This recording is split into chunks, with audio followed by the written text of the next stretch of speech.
Peyton, thank you for adding me. Look, I'm here. I'm here. Back to my living room, coming at you in Facebook and in LinkedIn and on Twitter and on YouTube. Join us now. If you are new to PRSA Silicon Valley's Friday Forum, you can be sharing this with your stream too. So if you want to. If you want to get a little bit more involved, we definitely want to hear from you on lots of levels. Public Relations Society of America is the national organization. Public Relations Society of America Silicon Valley is hosting this conversation today. We are hosting Friday Forum. It is a forum for public relations and communicators at large to talk to each other about things that matter, learn, teach, all the things. It is awesome to have all of you here with us. Tell us where you're coming in from in the chat, and we cannot wait to hear from you. My name is Vanessa Yanez. I'm the president of PRSA Silicon Valley. And did you read the graphic that's up here? We are talking about TV to agency. We have news, people, everyone. I know that you're going to be in here wanting to learn more about their career trajectories as well as what they're doing now in agency and what it's like. So you're going to hear a lot about that. But first, a little bit more about the team meeting. Like I said, this is the industry's team meeting, and we've done over 70 of these. I think we're really close to 75. Paul, tell me if it's 73, 74, somewhere in there. Paul, as a matter of fact, we have a couple of producers. Ooh, hey, Kathy, good to see you again. Lots of regulars come onto the forum with us and tell us who you are and where you're coming in from, and also connect with everybody that's on this call today. It's not really a call, is it? It's an experience. Anyway, this hour is about you. It is about you. Learning, teaching, going on to make awesome judgment calls, doing all the things. It is your first happy hour of your Friday, no matter what time zone you're in. I'm in Silicon Valley, but you can be anywhere. Tell me where you're coming in from, and we want to hear more from you. We also want you to get more engaged, and that means with the industry. So volunteer. PRSA Silicon Valley is a nonprofit. We have about 30 on our board, from corporate to agency, consultants, you name it. There are people who are in all stages of career and willing to connect with you and make your career the best it could possibly be. And I'm loving what I'm seeing in here. Good to see you all. Foster City, that looks like, Jerry, is that you? Okay. So good to have you. All right, we're going to be moving on to what we are going to talk about today. I am so excited to introduce you to one of our board members. We have a few board members on today. And please do talk about your board experience too, because we want more people to get involved. You have a better, oh, that's Jerry, definitely. We have a better career when you're better connected. So, again, my name is Vanessa Yanez, president of PRSA Silicon Valley. Connect with me, connect with everybody here today, and we look forward to bringing you more of this terrific content. And Arthi Shah, can we bring Arthi up? Arthi Shah is our moderator today, one of our board members, consultant extraordinaire. She has so much work, she doesn't know what to do right now. Also, you guys may know her from her extensive experience at Provoke when she was executive editor, and just many, many people know you, and your network is huge. Arthi, thank you so much for doing this today.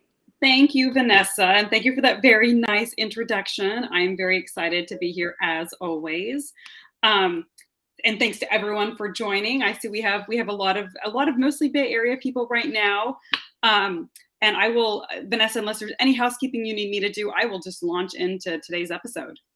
That's right. I'm going backstage. Bye. Okay. All right. Well, thanks, everyone. So on today's episode, we're going to talk to some names that you might recognize, not necessarily because of their PR careers, but their former lives as broadcast journalists. So we're going to explore what it's like to jump from being on camera to moving behind the scenes doing client work.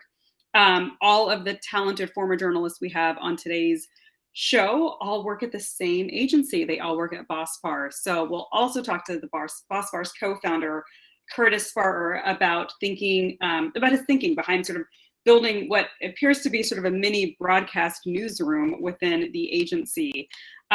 You all also get a very special treat on today's show, because in addition to this incredibly compelling conversation, we're adding a bonus topic.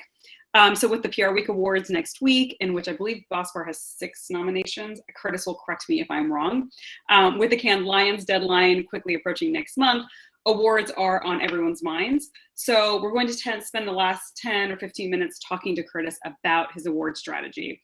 And for those of you that are wondering, well, why should we listen to Curtis about this? Well, here's a data point. Bospar has racked up so many awards that they ranked at the top of Provoke's Creativity Index in 2021. That is a very difficult thing to do, especially for a boutique tech PR firm. So I think Curtis may know a thing or two about this. So welcome. Can we bring Curtis and the rest of the folks on, and I will introduce folks quickly. Hey everyone, it's me. Hey Curtis. Hey. All right, so I introduced Curtis. Just for everyone else, quickly, I will just give everyone a quick bio, or just let people know what your journalist background was, and when you all speak, feel free to give more context. But rather than spending a ton of time on introductions, we'll get right into it. Mega Jewel, who I think most recent her journalism career was at KPTV in Portland, Oregon. Eric Chimmy, who was most recently at CNBC, and Brett Larson, who was most recently at Fox News. And I believe Bospar is the first PR role for Eric and Brett, but not for Mega. So I guess maybe we'll start talking about sort of why you all went down the path you did. Obviously, we're living in this moment where journalists are doing so many different things. They're diversifying their career portfolios with things like Substacks, in-house content roles. Some are moving to issues and crisis comms. Some have become brand consultants, to name just a few. So why did you all choose to go the route of tech PR? And just to make it easy, I'm going to start with, Eric. Okay, start with me. That sounds good. Arthi, this is great. I'm glad we're having this conversation. Mine was not something that I was expecting or predicting. So my background, I have a computer science degree from MIT. I worked on Wall Street doing quant trading. So I was a computer science, econ, finance, quant, Wall Street kind of guy, but I always loved the media. So I got into Bloomberg, and then I was on CNBC on the air there. But a lot of my stories were data-driven, quantitative, technical. So I knew Curtis, I knew the Bospar team going way back before he even started Bospar. When he said he was starting a work from home national agency, I was like, that doesn't make any sense. Of course, now it makes a lot of sense, but at the time it was certainly prescient is the word, right? But I left CNBC to actually do my own startup. Again, that intersection of business, tech, and communications. I did an insurance startup, which is quantitative, technical, intangible. It's hard to communicate. So in a way, I was doing PR without even realizing it, because so much of what I was doing was digital video, media, TikTok, podcasts, and all these companies came to me and said, hey, we want media consulting. And I said, huh. So I talked to Curtis, said, I'm trying to figure out how to do this because everyone's asking me for this. And I think that could be a bigger opportunity for me than the insurance startup. And he said, oh, I'll hire you at Bospar. Like, this could be the perfect opportunity for both of us. And I thought about it. I said, I really like Curtis. I think he's really good. Bospar is really good as the awards show. Let's do that. That would be really fun. It's like, I would rather learn from somebody than try to do this on my own. So it wasn't expected. It was better than I thought. I wouldn't have thought to do it. And I'm really glad that I'm here. And I'm glad that Curtis was willing to take a risk on somebody who'd never done PR before. I only know the product side. I know a lot of the technical stuff, but I'm learning now how the sausage is getting made. Wow. Yes, indeed. And what a varied background. And it just seems like there's a lot of, I'm going to ask later about your career trajectory. And Eric, it seems like there's a lot of different directions you could go in. I'm going to go in the order that I'm looking at. Mega, you're next. Well, I am a board member, so this is how I got connected to even Curtis. I mean, I thank PRSA Silicon Valley for the opportunity to build that family and community. I wouldn't be at Bospar without it. But in terms of my career trajectory, I mean, gosh, when you said recently at KPTV, that was maybe like 7 or 8 years ago. So I don't know how recent that is. However, it wasn't a clear shot for me. I mean, Eric, I love your journey where you're like, this is what I want to do, but I knew that I wanted to do storytelling. But when I got caught in those protest coverage, getting hit with tear gas and flashbangs and, rubber bullets, it just wasn't for me. And really had to take a a good look at like, where do I want to go? What does that look like? And I started building some businesses as a test run to see like how is that sausage being made and how does the business aspect work? And so from one thing led to another, from creating a business, making mistakes, learning from that, getting married to a senior technical program manager who laid out on our kitchen table, hey, this is what agile program management looks like with post-its, and really opened the world to how to manage people, how to create infrastructure. And that just kind of like spiraled into team management, client management, project management. Like that is something I love. So it's just, I don't know, you guys, it's the journey, right? It's been such a beautiful painting that is fluid and in the making as we're going through this. So wonderfully said. And so Brett, I get kind of that your big shoes to fill. Those are two great stories. Those are indeed. I gotta follow that. I was one of the first on-air technology reporters when I came to New York many years ago. We don't have to get into the specifics on the timeline. And it put me in a unique position as a journalist that I always had to work with PR people to get my story.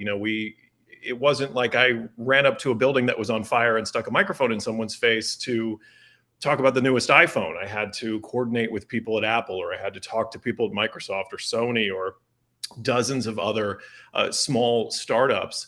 And what kind of drew me to Bospar was, for one, Curtis and I had a fantastic dinner in New York City.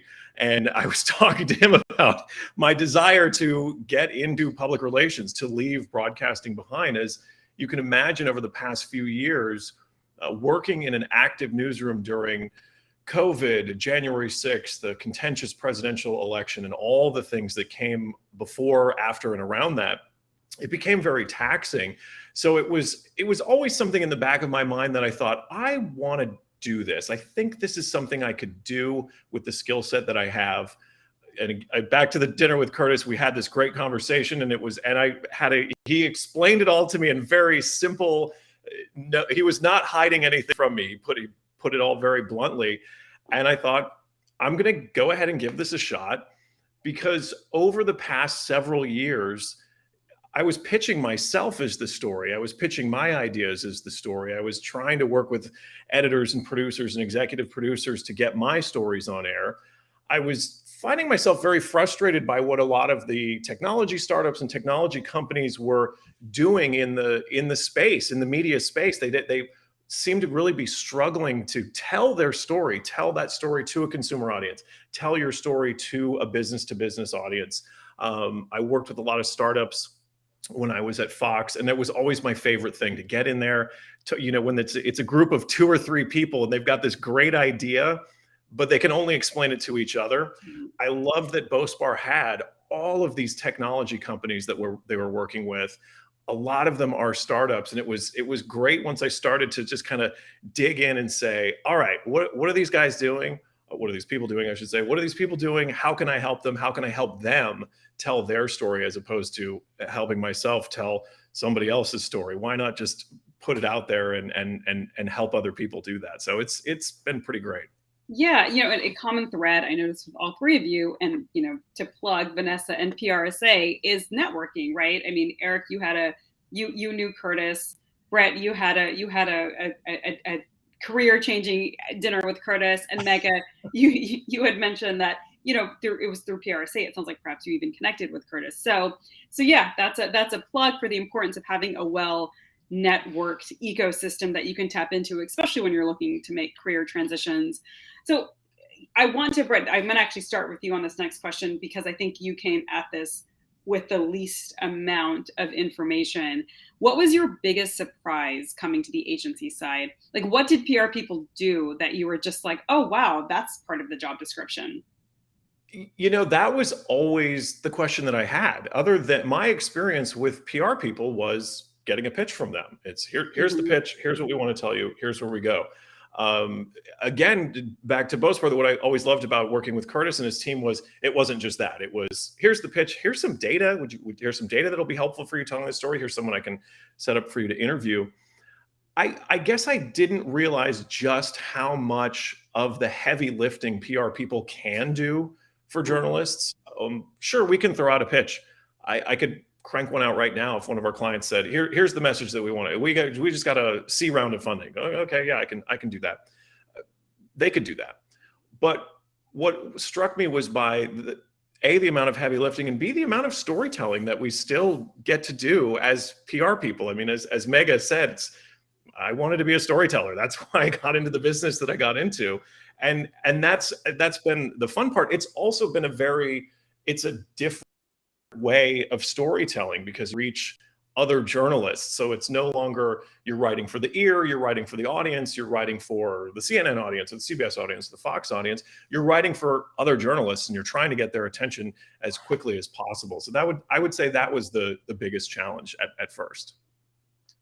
Eric or Mega, do either of you want to address sort of what was the biggest surprise in terms of what PR encompasses? I mean, I would agree with Brett. I think the surprise for me, everything that Brett said, the surprise for me, I think, is still how in a lot of companies, there's just these great stories that exist, but they don't realize how great it is. Like they have forgotten how good the story is because they're in the weeds. So I have to remind them, look, what you think is really basic, what you think is obvious, journalists don't know. The public doesn't know, right? They don't have insights into your company. They're not having this meeting that we're having. They don't work there. They're not a customer. They have no way of knowing. So you almost really got to dumb it down. Like the thing that you think is so basic, page one, a first day employee, what you would tell them would be mind blowing to a reporter or an end reader. So let's focus on some of these really true great stories without overthinking it in a way. And I think I've been surprised at it's almost like they forget how good their story is sometimes. Mm-hmm. Yeah. Right. For me, in the perspective that I come with, I lead the social media department with my partner in crime, Ruben Ramirez. We're both VPs of social. You know, the approach that we take is the storyline that our clients have is so precious, and the human element of the stories that encompasses them, they're there. They're waiting to be told. And that's the part where we have that opportunity to create, to cultivate, whether it's from our perspective, captions to multimedia perspectives. I mean, we have the ability from both perspectives now as journalists and former journalists to now where we're at to be able to cultivate those stories, not only just like, here you go, but put it in a position where it's bite-sized, digestible, and it makes sense, like what Eric's talking about, in the way that it matters to the audience. Right. So I'm gonna turn this question on slightly on its head and ask Curtis. Yes. So from your perspective, what's the biggest challenge when you bring a journalist onto the team? Where do you find the gaps are, and where do you have to? Where do you feel like you have to do most of your training, or what do you find that folks are surprised at and they're like, oh, wait a second, we have to do this? You know, it so negatively. I started exactly where Eric and Brett are. I came as an Emmy-winning, I always wanted to do this, an Emmy-winning producer into PR, and there were many things that made a lot of sense to me. I could relate to clients like I would relate to an anchor, for example, where they would say something or bark at me and I think, oh, I have to get this done. But I would make it my point to get it done. But the hardest part was understanding the vocabulary. I was in one meeting with a marketer and she kept on repeating, this is the only solution that can scale. And I thought, I have no idea what she's talking about. And then it occurred to me, that was actually a smart thing to say to her, which, you know, I have been in newsrooms around the country and no one talks about something that's the only thing that can scale. I can't imagine how that's a story in any major business publication, period. And that was a fundamental shift in the discussion that we had about the offering. And we were able to get on ABC News TV as a result. And I think that's the hard thing, though, is learning this new marketing and tech language, which, you know, is something that's important. And we think we know it because we read TechCrunch or Contribute or Business Insider, but we don't know the actual deep terminology that marketers and executives and CEOs are using to talk about what they're doing, why it matters, how it's impactful. And learning that new vocabulary, the business vocabulary, the tech vocabulary, the marketing vocabulary, those are the things that anyone coming from a journalist background, whether it's print, TV, radio, whatever, is going to have to learn. Yes, so you have to learn them, and then to Eric's point, you have to then teach people not to use them so much, right? It sort of comes all full circle. So let's get real for a moment, okay? One of the hardest parts about the transition, right, is client service and client management, right? And setting those expectations, being able to say, this is not as newsworthy as you think, or hey, you're missing the great story. It's actually simpler than you think.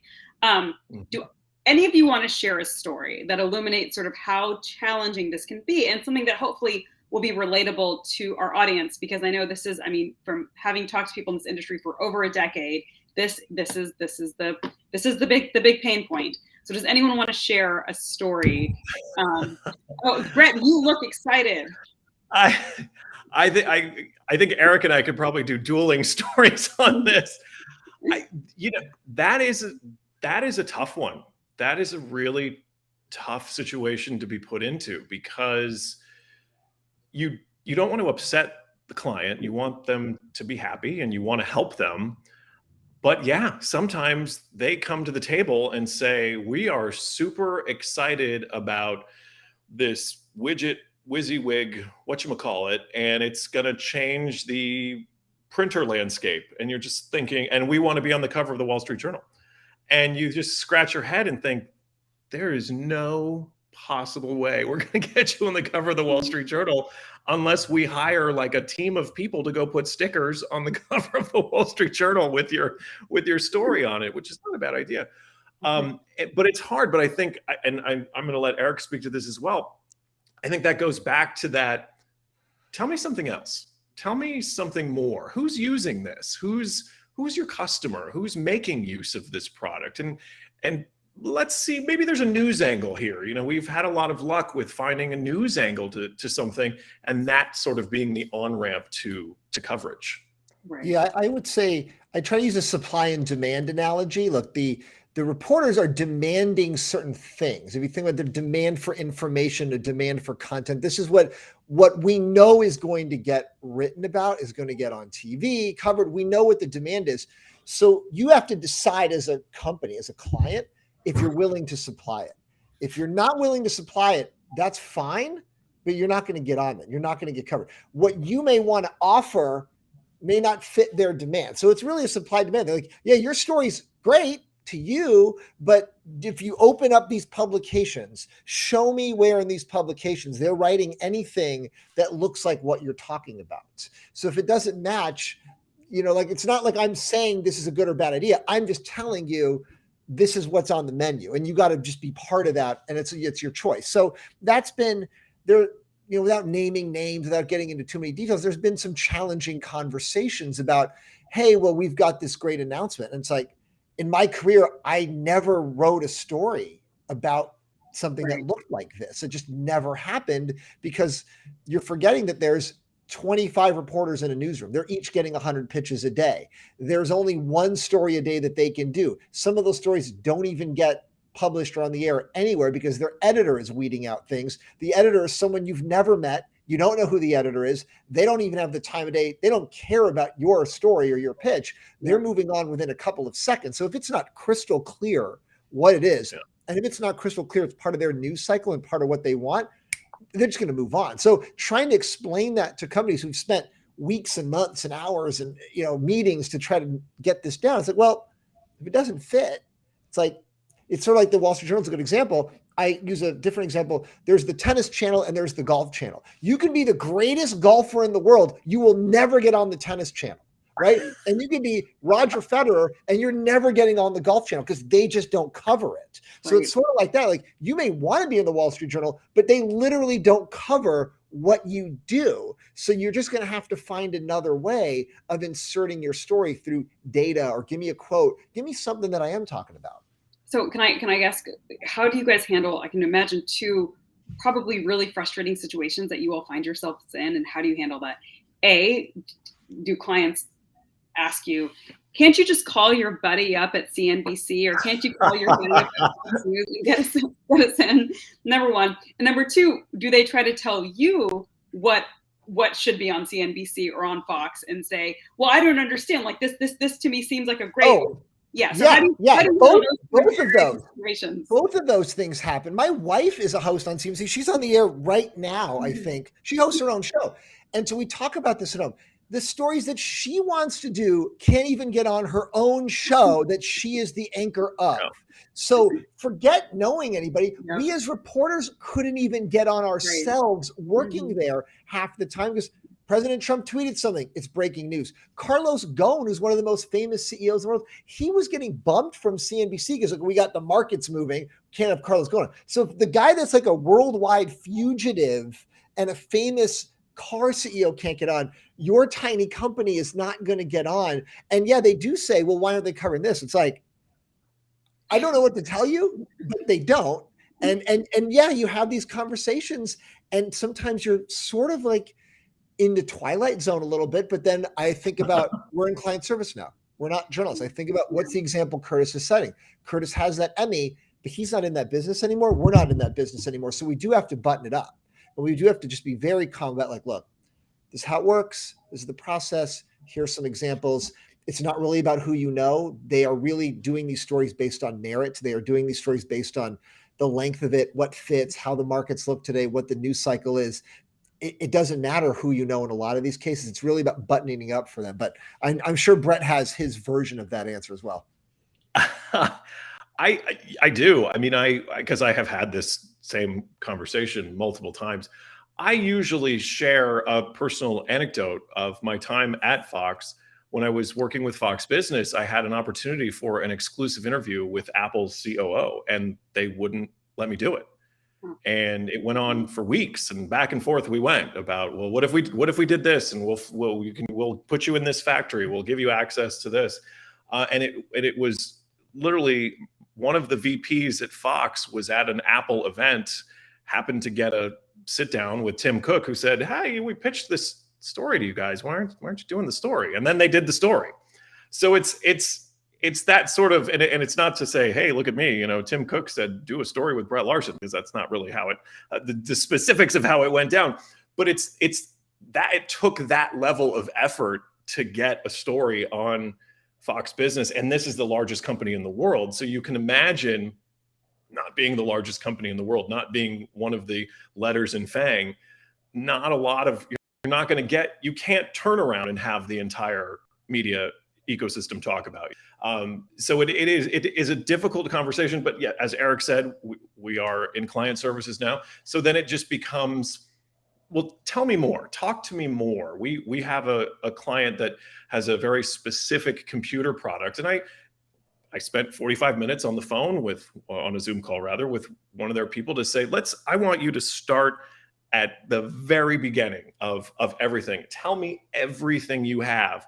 And we had a great conversation. And from that conversation, from that in-depth, tell me everything, it was like, I have an idea for a story, and I'm gonna do some brainstorming on this, and I'm gonna come back to you with 2 ideas. So a lot of times it's just, you got to sit back down. You got to go back to the table. You got to dig back through the manuals and everything that you've already done. And maybe you're repeating yourself. Maybe, I'm sorry if you've already said this to one of our AEs or senior AEs, but maybe we can gel on a new idea. And sometimes it works, and sometimes you get the same result. You get the end result is still, I sent this pitch to my friend, and my friend said, I don't know why you keep sending this to me.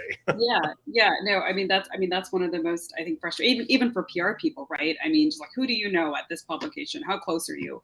So, we have some audience questions, and I'm going to get to that in a second. I just want to ask a bit of an existential question.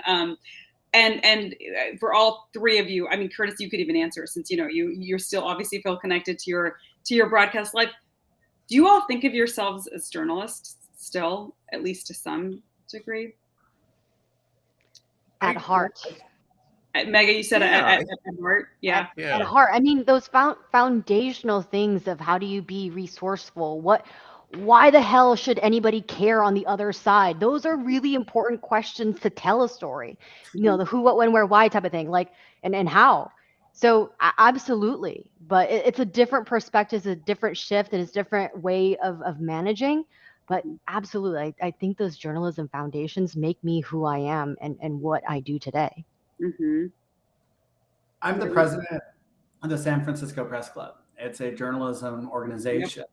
And so I identify with journalists. My heart bleeds for journalists. I go to journalist conventions. I think that the journalistic mindset is critical for understanding the hardest technologies out there. And the journalistic mindset is also critical for thinking, okay, I've got this story. It's pretty techy. It's pretty ready.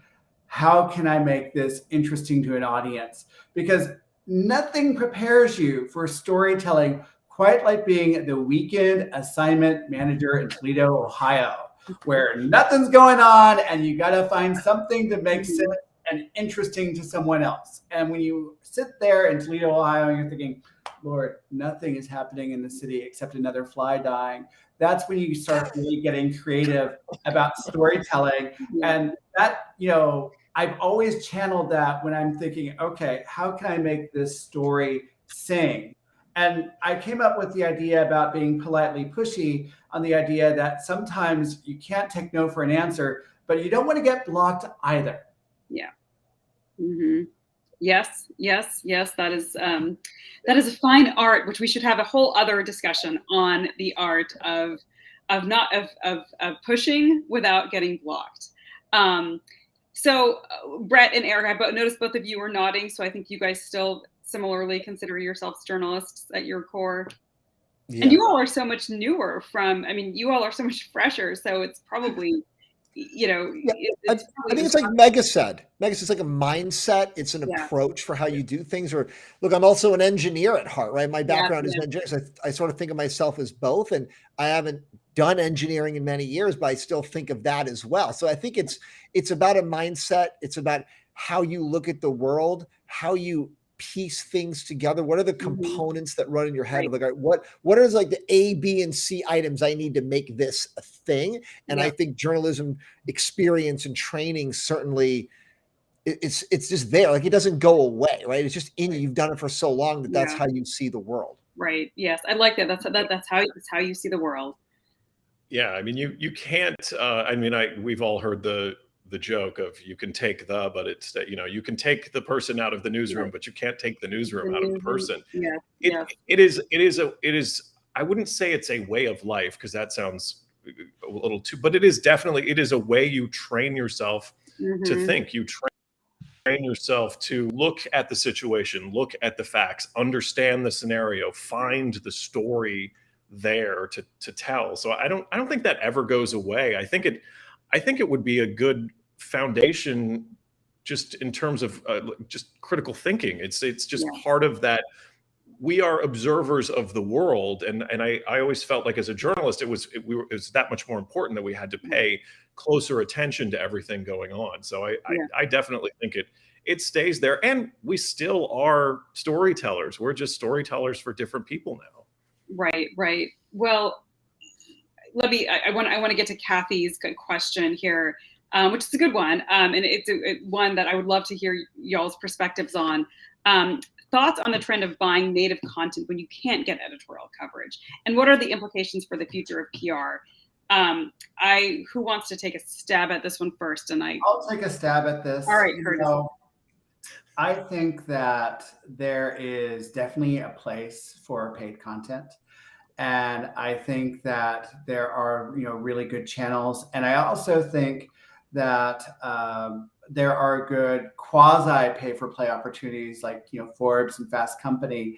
Both of those outlets are really doing interesting things where there's a gatekeeper. And so the content's not, so on brand that you feel like you're reading a press release. But you are still given a lot more opportunities at the bat and given a lot more volume. And so I think those are great opportunities. That said, I think the whole, Bospar mandate of being politely pushy is the idea that there's always a place for a story. You just have to be persistent and creative enough to find it. And I think that trumps everything. That is in the old TV news parlance of making slot. And that's kind of what I pride ourselves on being able to do, is make slot. Even though this story might be super technical or might be super difficult, or there might be a crazy turnaround time, with the right thinking and, the right creativity and the right calibration, we can make it work. And I think the thing that, Mega and Eric and Brett really set up is they set up the stakes. And the stakes in newsrooms across the country are such that journalists are getting a lot more pitches than ever before, because there are fewer of them than ever before, and they are required to do more than ever before.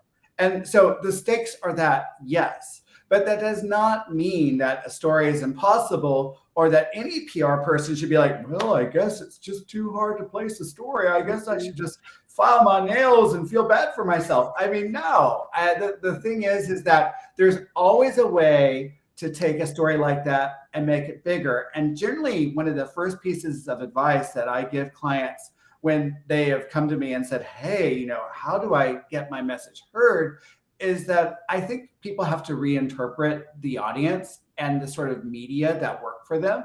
I find too often a lot of companies and a lot of PR people too have a far too narrow idea of where their message is going to resonate, especially in today's media market. And so I would challenge everyone to think a lot broader, a lot more expansively about where they can land that message, and really come up with ways in which you can land your message in other outlets that are outside of the traditional business as usual avenues, and do it in a way that tracks back to your core value proposition and tracks back to your audience in ways that they weren't expecting. We actually have research that shows that approach is a lot more transformative for audiences, because they weren't expecting that message to come from this outlet to them and matter in the same way as if they were going with something that was typical and expected. I want to add to not only Kathy's question, but also what Curtis is saying. It's like, where does this message go, and who are we talking to? And when you expand, it's also now PR is very immersive, right? You're talking with me where we lead, social media, and that's where you can really own your narrative on that platform. So when we work collaboratively with our public relation counterparts, we talk about, well, your earned coverage is fantastic. How are we going to amplify that further? And does it need, for example, a paid advertising campaign behind it to really do more, performance-based marketing? So really think about not whether we can or cannot do a PR placement or whatnot, but where does your message go? And who are you trying to talk to? Because the approach can be tailored very differently, and the same kind of platform or the same news article can be put into different places effectively. Right. So, a follow-up question I have on, just adding to Kathy's point is, I think cost is actually one of the main barriers for why companies don't go the native advertising route. I know for a top tier like GMA, I think it's $100,000 for like 1 week of tweets, right? You're looking at $500,000 for a bespoke customized segment. And Brett or Eric, I'm curious if you all had any exposure to this when you all were on the broadcast side, on the national broadcast side. I would think that many of the clients that come to you are trying to find ways around not making those kinds of investments. Do you find this to be the case? Yeah. I think it's I spent a lot of time prior to my time at Fox. I spent a couple of years doing satellite media tours. When we started doing them, it was all earned. It was paid, and you can have it for free. And further along we got, a lot of the TV stations who are allegedly struggling to make money were saying, hey, you guys are getting paid. Why are we giving you this airtime for free? We want a little piece of this. So that's definitely been a shift in time. Some companies don't have to pay for any coverage. They can turn around and everybody's excited. If Ford's CEO says we're going to go all electric in 10 years, everybody's going to jump on that. Same if Tesla said that, but if the makers of a battery technology that was going to go into one of these electric cars said that, they might have a little more time getting that same coverage. I think the landscape is definitely changing. I think we need to be aware of that and where these changes are happening. I think what Megan was talking about is absolutely correct, and that it's like we also now are dealing with the social media aspect of all that we're doing. Yeah. In my experience, in the newsrooms I was in, they kept it pretty separate, the things that were paid versus the things that were earned. So my experience was things that were earned. Like I can't remember something where it was an overt, this is a paid opportunity, so we're going to do this. There were certainly sponsored segments like, okay, Eric's going to interview X, but it's sponsored by Y, but Y did not decide that X was going to be involved. So X still earned their spot, and then Y, let's say it was Charles Schwab or TD Ameritrade. They sponsored the segment, but then the person that was being the guest, they earned that opportunity. So in my experience, it was separate, but I know it's starting to merge a little bit in more newsrooms, and people are doing a little bit of both. And it used to be like they sat on a different floor, right? Those people do paid things, we do earned things. And now I do think it's a little more blurry now. So as far as implications for the future of PR, as the question said, I think it's about being smarter about who you're talking to, why you're talking to them, who are you pitching, what's the dynamic in the newsroom, because every quarter, right? Quarterly earnings, every quarter, there's a new dynamic with, we're going to do this now with our earned versus our paid. So I think staying on top of those trends, so you know who's shifting around and who you can reach, because newsrooms are not, what am I trying to say? They're always happy to take the money, right? They don't want to not take the money. So however you want to do that, they'll find a way to be able to do it, and they'll find a place. Like, this is earned, this is paid, but we can make things work out if you really wanted to. Yeah. So, I'm being mindful of the time. Vanessa actually has a very good question that I'd love to ask you all. Tell us about your own platforms, how you use your own social channels and your own personal brand, and how you feel comfortable using that in service of your clients. I'm kind of adding to Vanessa's point here, or even your own networks, right? I mean, how do you place? Because I'm assuming you want to protect that, because there is a real premium for that, and you don't want to. You're probably looking at the long term for both your personal brand and your personal networks. How do you navigate that, and how does that impact your counsel with clients as well? That's a good mega question, I think, is our social. I was also thinking, I'm like, oh man, that's a Curtis thing too. As journalists, right? I mean, people will ask like, oh, well, everybody. And, you as you all know, as we all know on this channel, that's not a good use of your network. But how do you explain that to people, and how do you tell them that, look, like, I'm not going to tap into my network every single time you ask, or I'm not going to necessarily use my personal platform to promote your story, because I'm actually going to erode the value that I've built and that I've invested in my career and my brand. So I'm curious, like, how you and are there exceptions? Are there times where you think, okay, well, now I will use my personal platforms for this, or I might tap into my network? Like, how do you walk that line? Or do you have a hard and fast no on something? So, I mean,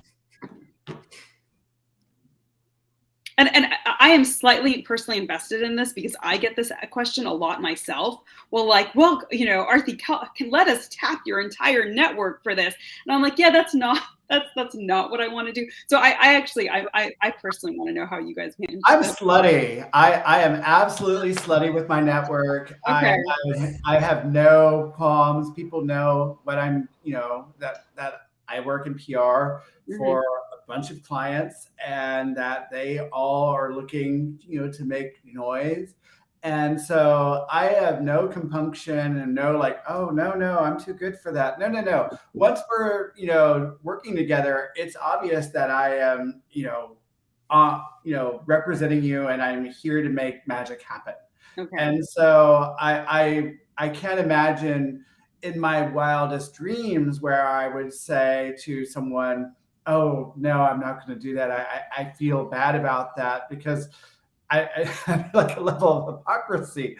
So, the thing is that when I, go to my network, though, I make sure that the ask is calibrated to what I know that they can do. Yeah. And when someone says, you know what, Curtis, no, never in a million years will I be able to do that. No, no, no. I don't, whine and cry, because I just think, okay, it's not this time, it's next time. And Yeah. I'm pretty upfront, but I always make the case. I always make sure that the story is as perfect as possible for them. And sometimes, it's going to work out. It's going to be great. And it's going to, be amazing. And sometimes I will have to go to someone else. And, sometimes I have to make new friends because, whatever, case is, my network's like, didn't I just do you a favor just yesterday? Like, what is up with you and your neediness? And so Right. I think that's the thing that all PR people need to do. They all need to channel their inner most popular person from high school, if we don't want to, use that terminology, and think, how can I spread the love to as many people as possible? Because that's what you're doing to be successful. I think spreading the love is the right word. I think of it as give. What can I give somebody rather than what can I ask or request from somebody? Because that's the advice I give to companies. Like, you want to give to reporters. They're busy. If you can give them data, give them information, give them background, give them scoops, context, that's helpful. So if I can give something to somebody that I know, hey, I know you're looking for this kind of guest on your podcast, this could be a person for you. I'm giving them someone, not, hey, can you interview someone that I know in the back of my head is not the fit for you? Then I'm asking you, and I'm putting you in an uncomfortable spot. So I try to do what I advise. And I know this is a tricky question. So Mega's audio going mute for a second was convenient for her to avoid having to answer, but I think we got her back now. I want to add a different shift on platforms and how you're using them for your personal brands type of thing. The past 2 years have been very humbling for me, and I'm sure a lot of different people. I've definitely shifted perspectives, definitely different perspectives and priorities. And the way that I see success in my life personally is, how am I going to invest in the next generation? I know that I was set up for a different route. If I didn't have the support that I have now and before, I wouldn't be where I'm at today. And so how I use my personal brand is not necessarily on a public scale, but I'm always trolling on social media to see what students are up to or what young professionals are up to. Because then I send them a private message and go, hey, listen, wherever you're at right now, like, we're here for you. And if you're like, you don't know who to reach out to, like, us 5, we are those community members for you. And being able to build them and their foundation, that is success to me and how I use my social platforms. Not very public, honestly, but very much on the private side. I really like that you ended with that word, humility, right? I mean, I think that's, I interviewed Dylan Twiney from who was, I think, most recently at Venture Beat, but he's been at a lot of places. If I have that wrong, somebody correct me. But I interviewed him. That's the word that he kept coming back to, is the humility that's required when journalists sort of come to this side. And I don't have time to ask one of the questions I wanted to ask was that, but I'll let everybody kind of chew on this as I transition to talking to Curtis about awards. Considering how savvy journalists have to be about the commercial viability of their personal brands and of their media organizations, to everyone's point that, I mean, those lines between the native content and the pure play editorial are starting to blur. Is it really fair to say that PR is going to the dark side anymore? I mean, just the nature of the business has changed so much that it's not so cut and dry. So I will let everyone maybe ponder on that. Or if people want to quickly give a, I'll say real fast, I don't think it's the dark side. I think we're helping companies helping companies who they're trying to figure this out, and we're doing them a real service, because otherwise there's no way for them to know, how do I get into the newsroom? I don't know what they want. So I think of it as shining a light on, like, this is what's actually going to work for you.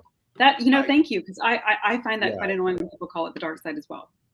I will echo what Eric said and add to that. I was kind of shocked by when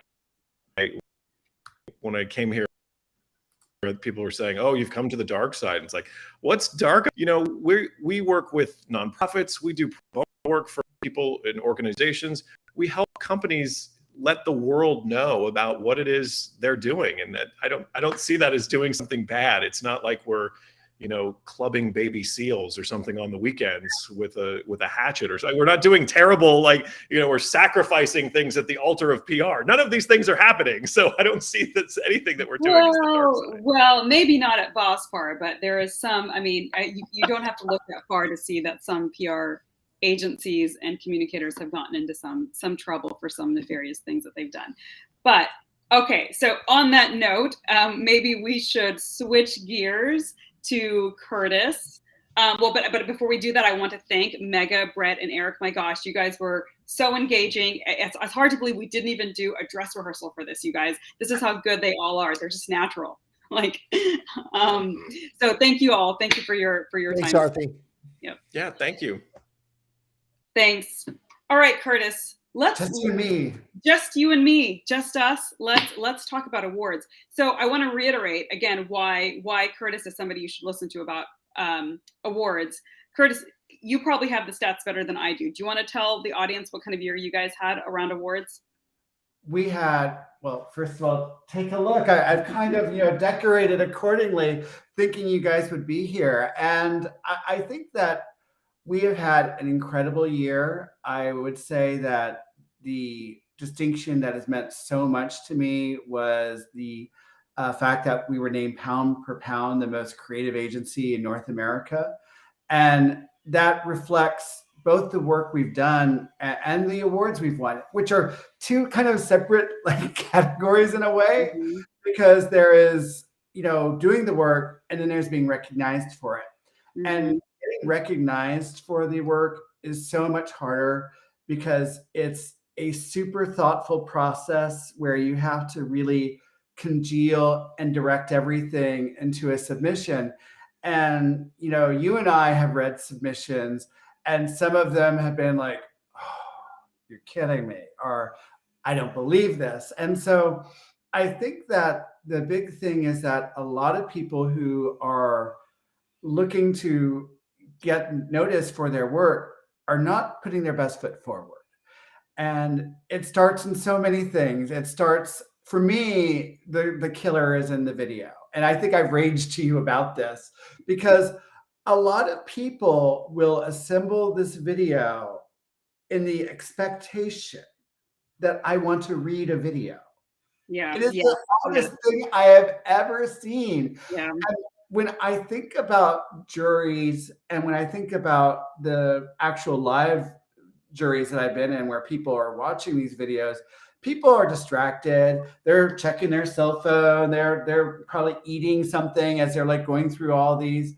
And the thing is that when people put and invest so much time into these videos that have to be consumed like books, they are terribly, terribly hurting their chances. I'm annoyed by the arrogance, frankly. And I am also annoyed by the thought that you want me to read your video like 500 other Madison Avenue produced videos, and they all look alike, and they all are boring, and they all are missing that emotional mark that makes you tear up or makes you think, oh, that was the award. That was so interesting.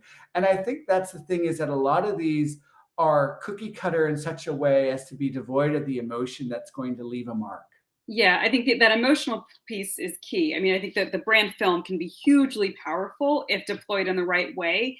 And for Curtis, to your point about the having to read the video, there is a place for written context, and that is in the written portion of the submission. And nearly every submission requires that, in addition to the brand film. And I will just a note for folks on the written portion.